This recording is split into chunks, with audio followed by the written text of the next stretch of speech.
জুলাই গণঅভ্যুত্থানের সময় সংঘটিত মানবতাবিরোধী অপরাধের মামলায় ক্ষমতাচ্যুত প্রধানমন্ত্রী শেখ হাসিনা ও দুই সহকারী আসামির বিরুদ্ধে রায়ের তারিখ ঘোষণা উপলক্ষে আন্তর্জাতিক অপরাধ ট্রাইব্যুনালে নিরাপত্তা জোরদার করা হয়েছে। বৃহস্পতিবার সকাল থেকে ট্রাইব্যুনালের গেট সহ সুপ্রিম কোর্টের প্রতিটি প্রবেশপথে সেনাবাহিনী, র্যাব, বিজিবি ও পুলিশ সতর্ক অবস্থানে রয়েছে। আইনজীবী ও সাংবাদিকদের ট্রাইব্যুনালে প্রবেশের আগে চেকিং করা হচ্ছে। চেয়ারম্যান বিচারপতি মোহাম্মদ গোলাম মর্তুজা মজুমদারের নেতৃত্বে ট্রাইব্যুনাল 1-এর 3 সদস্যের বেঞ্চ রায়ের তারিখ ঘোষণা করবেন। দিনটি ঘিরে ঢাকা লকডাউন কর্মসূচি ঘোষণা করেছে নিষিদ্ধ আওয়ামী লীগ। সম্ভাব্য নাশকতা রোধে ঢাকা মহানগরের গুরুত্বপূর্ণ এলাকায় 17,000 ডিএমপি সদস্য সহ সেনা, বিজিবি ও অন্যান্য ইউনিট মোতায়েন রয়েছে।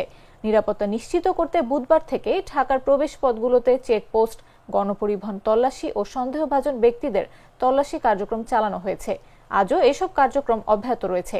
সকালে ঢাকা সড়কের পরিস্থিতি মোটামুটি স্বাভাবিক থাকলেও ব্যক্তিগত যানবাহন তুলনামূলকভাবে কম। সড়কের বিভিন্ন মোড়ে যৌথ বাহিনীর সদস্যদের টহল দিতেও দেখা গেছে। রাজধানী ও আদালত সংলগ্ন এলাকা পুরোপুরি সতর্ক অবস্থানে রয়েছে।